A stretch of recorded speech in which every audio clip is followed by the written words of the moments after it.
Welcome back to Ferris Sports Update. Time to check in with Bulldog Hockey, joined by head coach Bob Daniels. Coach, welcome to the show. Good to be here, Rob. Thank you. Obviously a tightly contested weekend of hockey here, home and home series against Michigan State this past weekend, and I know the result's not what you wanted, but certainly your team came out and did some great things. Yeah, Rob, you're exactly right. The results, and you know, you look at it, we're in the results business, and so the results are everything, and very disappointed not to win both games, but certainly not winning one or the other. You know, both games we went into the third period either even. I mean, late into the third period, we were either even or ahead, and you know, it's been kind of the story of the year where we've been able to grow and learn. When we knocked off Minnesota State a couple weeks ago, the number 2 team in the country, you know, we were able to hold a 2-1 lead throughout the third and win that game. And I thought, you know, we had figured it out, but you know, it's still a work in progress. If I divorce myself from the results, there's a lot to be happy about. The guys are playing really, really well.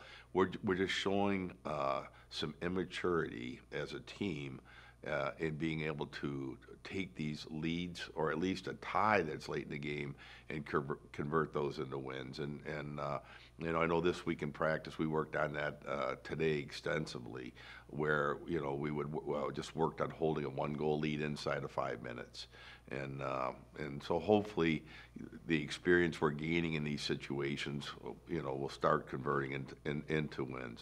So we go to the highlights. We'll start with Thursday's game on the road at Munn Ice Arena, and how important is it to continue this in-state matchup against Michigan State? Yeah, Rick, you know what? It's a great matchup, a great rivalry. It goes back to our days when we were all together in the CCHA, and we pretty much, outside of last year due to COVID, we pretty much have faced them every year since in a home-and-home series.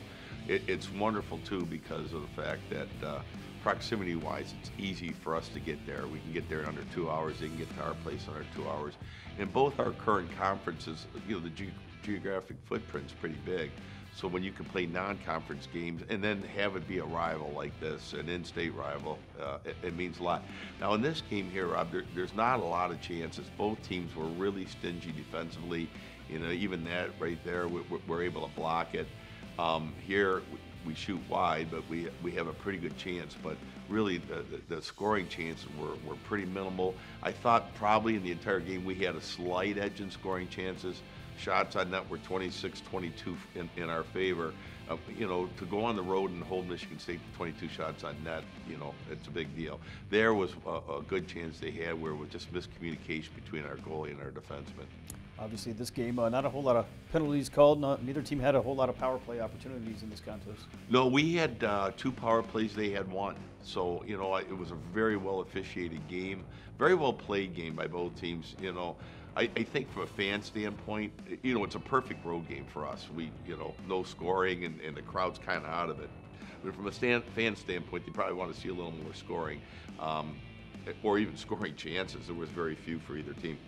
Obviously, going on the road here, a little different than your normal trips. You've got a short bus ride rather than the overnight trip. How does that factor into preparation for a game like this? Oh, it's super. Now, here's the only goal of the game late. You can see 6 minutes to go. A little bit of a weak lag change. Well, here's another empty net goal, but you know, the game at that point, we're just trying to find a way to tie it. But in terms of prep, not a whole lot changes for us. You know, we have a morning skate here, get on the bus, play. But it's great to be back home that night and back in your own bed by midnight. Obviously, you get that day off in between home and home series Thursday and Saturday. You come back on Saturday night, and first of all, the crowd. Nice to have so many fans back in the building. Oh, it was fantastic, and it's been great all year to have these kind of crowds. It's wonderful, boy, it brings a lot of atmosphere to the game. Obviously, as we go to the highlights, a sellout crowd on hand here, and your guys, I know, looking forward to playing in front of an environment like that. Yeah, we were, and I think it shows in the start that we get off to.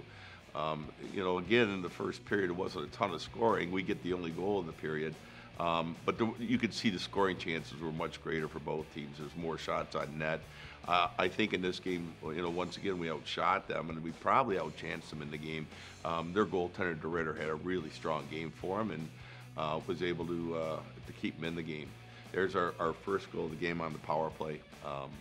So anyways, yeah, we're going to end up at the end of one with a 1-goal lead. There's another good chance for us right there. Would have been nice to build on that 1-goal lead in the first period.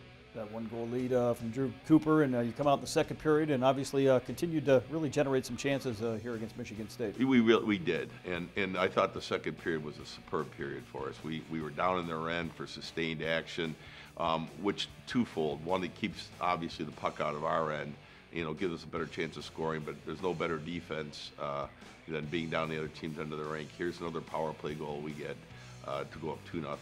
Bradley Merrick with the goal right there, a freshman that's having a great year for you. Yeah, it really is. And here's a really good effort by Justin McCallion to score a shorthanded goal. So, it puts us up 3-0 at this point. And, right now, there's only a minute to go in this period. That's a tough goal to give up. We were on the penalty kill.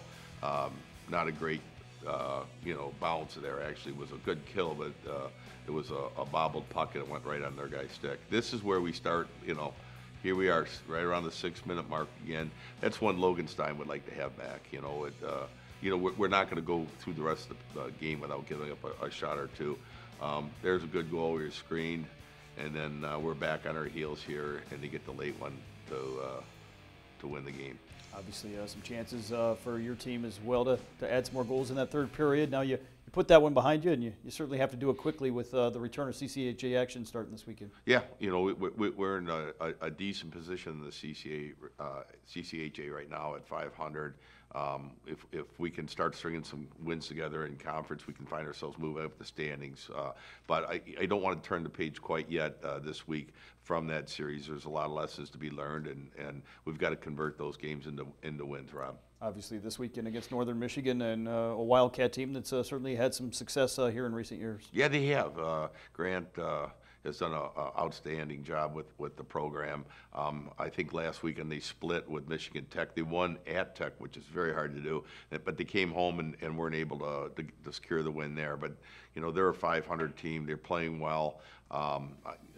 It's going to be a broken record, but I would expect two very close games this weekend. Well, Coach, thanks for the time, and best of luck as you take on the Wildcats Friday at 7 and Saturday at 6 right here at the Ava Glaben Ice Arena. Perfect. Good to be here. We'll be back with more Ferris Sports Update right after this.